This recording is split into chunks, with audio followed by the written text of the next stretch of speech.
নমস্কার বন্ধুরা, চলে আসি কলকাতা ফটাফটের গেম নিয়ে 3-2-2026 গেম শুরু করবো। নমস্কার বন্ধুরা, আপনারা যদি কলকাতা ফটাফট মেন বাজারের সঠিক খবর জানতে চান তাহলে আপনারা এই কিং এফএফ ব্যবহার করতে পারেন।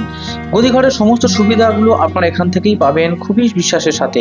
এটি ব্যবহার করতে হলে গুগলে গিয়ে কিং এফএফ লিখে সাথে আইএম যোগ করে ব্যবহার করতে পারেন। তো গেম শুরু করার আগে ফরম্যাটগুলো দেখুন। তিনটেই থাকছে 1 to 4 বাজি রোলিং, দুটোই থাকছে 1 to 8 বাজি রোলিং। এই দুটো ফরম্যাটের গেম দেবো 3 তারিখের।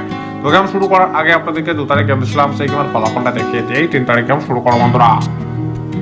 2 তারিখ গেম দিয়েছিলাম 1 to 4 বাজির জন্য 8, 9, 2, 9 পাস করে গেছে, 2 পাস করে গেছে, এবং 1 to 8 বাজির দুটোই দিয়েছিলাম 4, 9, 9 পাস করে গেছে। তো এই ছিল গেম আমার 2 তারিখ। চলুন 3 তারিখ গেম শুরু করবো। তার আগে অবশ্যই চ্যানেলটিকে সাবস্ক্রাইব করে দেবেন, ভিডিওটিকে লাইক করে দেবেন, শেয়ার করে দেবেন। চলুন আপনাদেরকে আমার 3 তারিখ গেমটা দেখিয়ে দিই।